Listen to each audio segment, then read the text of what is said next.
Human remains found in search for missing pregnant teenager, as boyfriend charged with murder. Human remains have been found in the search for a missing pregnant teenager, leading authorities to charge her boyfriend with murder. Kylee Monteiro, 18, who her family says was 11 weeks pregnant, was reported missing on August 7th after visiting her boyfriend, 22-year-old Gregory Groom, at his home in Rehoboth, Massachusetts the night before. It was Groom, the father of Monteiro's child, who had initially reported her missing after her family became concerned that they had not heard from her. He had claimed that Monteiro arrived at his house looking for a place to stay on August 6, and the two had got into an argument, at which point she left his property, prosecutors said in court on Wednesday, according to NBC Boston.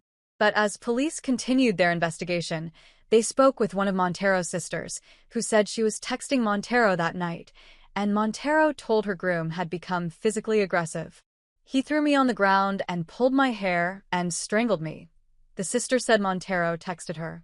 "My phone is at 4%, and if I die, it was Greg."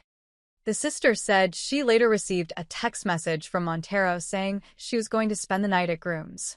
Still, family members were left worried, with her sister Faith telling how Monteiro sounded frantic in a phone call that night, her tone conveying an urgent, unspoken plea for help.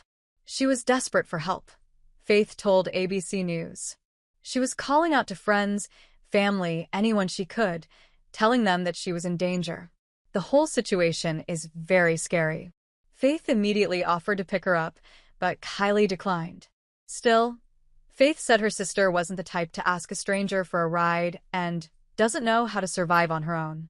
As reports of the fight and other domestic issues swirled, prosecutors said Groom returned to the Rehoboth Police Department on Tuesday and admitted that he had pushed Monteiro, causing her to fall backwards and hit her head. He reportedly also acknowledged that when Monteiro tried to contact someone, he knocked the phone out of her hand. When police then informed Groom that they had applied for and were granted a search warrant and were set to search his home with cadaver dogs and an excavator, he drew a rudimentary map. It showed that he and his girlfriend had gotten into an argument behind a shed on his property, where he was known to stay. During that altercation, Groom said he stabbed Monteiro twice in the neck and once in the chest, with a blade breaking off in her chest, killing her, prosecutors have claimed. They said the suspect also told cops how he spent several hours digging a hole in the woods 20 yards from where he had killed her, and when police returned to the scene Tuesday evening, they found a large pile of brush next to the shed. Blood and other physical evidence was then recovered from underneath the pile, prosecutors said.